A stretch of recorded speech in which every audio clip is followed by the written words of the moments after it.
Kak Rapli? Iya, langsung saja kita panggil untuk berikut ini. Dan siap-siaplah ketawa bila ingin Raymond bulan depan lebih besar. Akan kita ikuti sambutan dan sekaligus membuka stand up komedi ini. Yang dari direktur utama dalam hal ini akan diwakili oleh direktur keuangan. Kita sambut Ca Ekwanto. Yeay.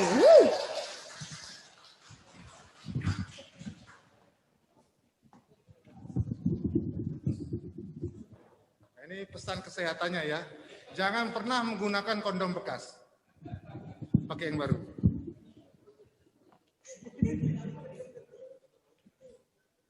Selain aku dipakainya. Oh, udah. Ya. Pak Markum sekolah di Talang Betutu. Cakep. Assalamualaikum warahmatullahi wabarakatuh. Waalaikumsalam warahmatullahi wabarakatuh. Keren enggak pantun aku, Om Refli? Keren. Iya. Boleh ngupah itu. 50.000 sih ke pantun. Mantap. Jadi salam sehat, orang sehat perlu tertawa. Nah ini penting ini. Orang sehat perlu tertawa. Karena saya anggap teman-teman di sini sehat-sehat semua. Jadi bisa tertawa ya. Jadi nanti pesan saya kalau ada yang naik ke sini, ditertawakan. Ya. Jangan malu-malu, lucu tak lucu ditertawakan. Ya. Bahkan kalau perlu sebelum naik sudah kita ketahui dulu. Waspadailah ya teman-teman kiri kanan Anda yang tidak tertawa. Itu berarti tidak sehat. Itu kemungkinan kehilangan indera perasa itu. Itu mungkin suspek. OTG itu. Orang tanpa guyonan itu. Ya alhamdulillahirabbil alamin. Marilah senantiasa kita panjatkan puji syukur atas karunia Allah Subhanahu wa taala dan semoga kita selalu diberi karunia kesehatan, keselamatan, dan kelucuan minimal hari ini. Ya, yang saya hormati Bapak Dr. Julher Ali, yang saya hormati teman-teman seluruh panitia. Apresiasi saya karena telah menyelenggarakan acara ini dengan sukses, ramai, seperti dibilang MC tadi, ini adalah upaya untuk menggalakkan stand up comedy di RSMH. Tapi mohon maaf, saya sebagai direktur kurang sependapat, tidak setuju apabila stand up comedy ini digalakkan di RSMH. Maaf, jangan tersinggung. Tapi menurut saya ya, karena stand up comedy ini kalau digalak-galakkan jadinya serem.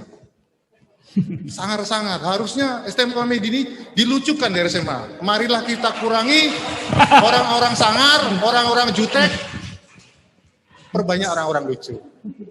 Saya juga mengucapkan terima kasih yang sebesar-besarnya karena saya diberi kesempatan untuk membuka acara ini.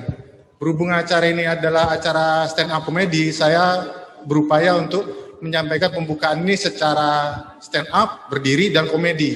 Mudah-mudahan lucu. Sebab kalau tidak, ya tadi, mungkin Raymond bulan depan akan saya tunda. Bayangin. Uji kuliah. Ya, ditunda aja sering lambat, apalagi saya tunda. Juga saya mengucapkan apresiasi setinggi-tingginya kepada para peserta yang dengan gagah berani, memberanikan diri, berani-beraninya ini untuk mendaftar sebagai peserta stand up comedy. Walaupun ini sekilas saya lihat raut-raut mukanya ini sedikit yang raut muka lucu, kebanyakan raut muka ketakutan ini. Tegang, stres, mungkin panik, takut karena mungkin naik ke atas ini stand up, banyak orang, nggak ada yang ketawa. Tapi ada yang lebih serem lagi, yaitu adalah ada ketawa nggak ada orang. Ini serem ini. Ini yang ditakutkan para DM ini, DM terutama malam ini. Kuntilanak. Jadi untuk menghilangkan atau menghilangkan masalah ini, kita harus mengenal dulu ini. Mengenal dulu kapan kita merasa tegang, kapan kita merasa stres, dan apa yang disebut dengan panik. Bagi orang-orang yang pernah atau yang sudah berkeluarga seperti saya itu pernah mengalami hal ini. Jadi tegang itu saya rasakan pada saat istri saya hamil. Tegang itu. Jadi ada ekspektasi positif, harap-harap cemas nih kelahiran anak saya itu tegang. Stres itu saya rasakan pada saat pacar saya hamil. Itu intensitasnya lebih tinggi daripada tegang tuh. Karena ada resiko itu. Lah panik itu saya rasakan pada saat istri sama pacar saya sama hamil. Panik itu. Joe akan memberikan tips seperti Dokter Julia, saya juga punya tips. Tips bagaimana sukses menjadi stand up atau secara umum sukses dalam karir. Pertama tadi sehat. Sehat itu penting. Sebenarnya kunci sehat itu sederhana sekali. Cuma satu, jangan sakit. Kalau itu bisa dipegang, itu insya Allah sehat terus. Tetapi yang paling penting sebenarnya sehat itu adalah pikiran. Kalau pikiran sehat, jangan stres. Itu pertama. Ini pengalaman pribadi ya, ini cerita saya ini, tolong jangan di-expose. Ini saya pernah berobat sama istri saya berdua, berobat di Geraha ini. Berobat di Geraha, itu karena tensinya tinggi. Berobat gratis. Kalau di luar Geraha, di swasta, lebih tinggi lagi tensinya mungkin, karena bayar. Jadi waktu berobat itu dokter bilang, "Woi Pak, stres ini Pak," katanya. "Istri Bapak ini stres." Jadi mana dok? Ya harus di refreshing Pak. Pergi keluar kota itu, ke Bali atau ke luar negeri gitu, supaya stresnya hilang. Istri saya nanya, jadi cak mana ya? Kita nak pergi kemana? Saya jawab, kita pergi ke dokter lain. Sebab dokter ini tidak menghilangkan stres, itu hanya memindahkan stres istri saya ke saya yang stres jadinya. Tapi istri saya nggak marah. Karena saya ini sebenarnya tipikalnya romantis. Wah. Nggak ada istri saya ini. Jadi saya ini kalau jalan-jalan ya, gitu misalnya, itu saya tuh gandengan tangan istri saya, itu saya gandeng itu. Masuk mall sampai keluar mall saya gandeng terus. Sebab pas itu belajar tadinya habis duit. Lebih tepatnya saya pegangi, bukan saya gandeng. Istri saya juga kalau satu lembut, tidak to the point, jadi pakai kiasan itu. Contohnya gini nih. Ya, ada perhiasan yang paling indah itu leha. Kalau ayah dia soal leha, sering-sering diberikan perhiasan gitu. Saya sebagai orang yang punya prinsip, silent is gold. Diam itu mas. Pada saat istri saya minta emas, saya diam aja gitu. Dan istri saya adaptif. Ya, gitu. Dulu waktu baru bangun, kalau minta duit itu tuh nggak pernah saya kasih. Akhirnya dia berusaha untuk mencari uang sendiri. Sekarang dia sudah sudah pandai mencari uang. Dimanapun saya duit pasti ketemu. Pandai mencari uang saya. Jadi satu tadi tipsnya adalah sehat ya. Yang kedua adalah belajar. Refli harus nyimain. Yap. Iya, ada titipan. Jadi ingat bahwa orang ahli itu bukan karena teori, tapi juga karena praktek. Bapak, ibu-ibu dokter.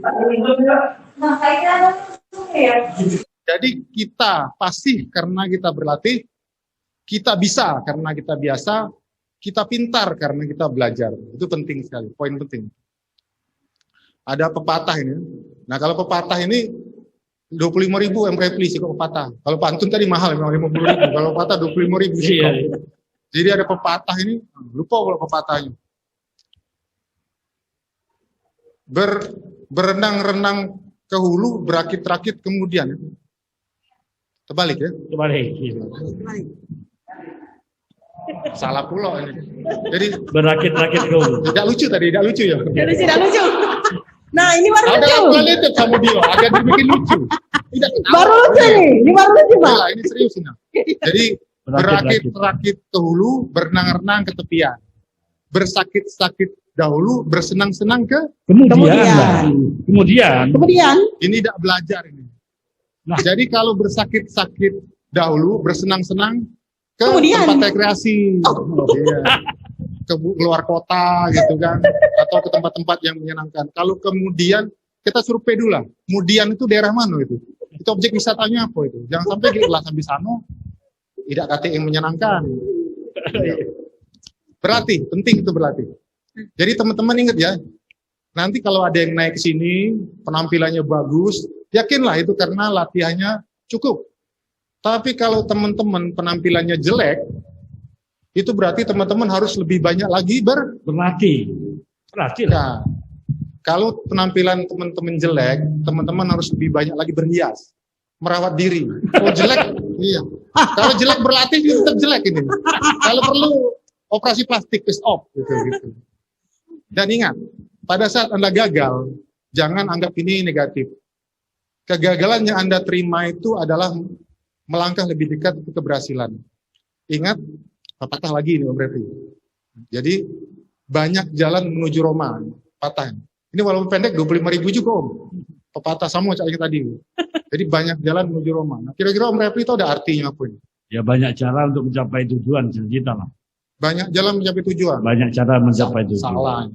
Ini Pak Jul, Pak Refli ini mungkin bahasa Indonesia sering bolos ini. Jadi banyak jalan menuju Roma itu artinya adalah usaha yang sia-sia. Kenapa? Karena sebanyak apapun Anda berjalan tidak akan bisa mencapai Roma. Ya. Jadi yang paling benar tuh banyak duit menuju Roma, karena ke Roma itu harus beli tiket, hotel, visa gitu. Masuk akal. Tambah ngawur ya. Yang ketiga, ini terakhir ini. Jadi pada saat Anda berhasil, Anda jangan sombong, tetap tawadu, tetap menjaga silaturahmi, karena kesombongan bisa menjatuhkan Anda. Ingat ya, di atas langit masih ada? Langit. Salah. Kalau saya ngomong di atas langit masih ada, jawabannya masih. Saya kan nanya nih, di atas langit masih ada? Langit. Masih. Masih. Kalau udah ada, Salah lagi sana, kami. yo. Iya. Itu tadi 3 tip paling ngawur yang bisa saya sampaikan untuk membuat Anda sukses. Di samping itu ada 4 lagi pantangan yang harus Anda hindari apabila Anda ingin sukses. Jadi 4 hal pantangan yang harus Anda hindari kalau Anda sukses. Demikian. Demikian yang dapat saya sampaikan. Ini pantangan ini. Saking pantangnya ini saya nggak boleh ngomong iya nih. Ya, aku udah sukses gara-gara ini. Nah, kami bertungguan sama beliau Dan tadi. Ya demikian. Semoga apa yang saya sampaikan ini dapat membuat suasana hari ini menjadi lebih ceria, supaya humor semakin meningkat di antara kita. Saya buka acara ini dengan ucapan Bismillahirrahmanirrahim. Assalamualaikum warahmatullahi wabarakatuh. Waalaikumsalam warahmatullahi wabarakatuh.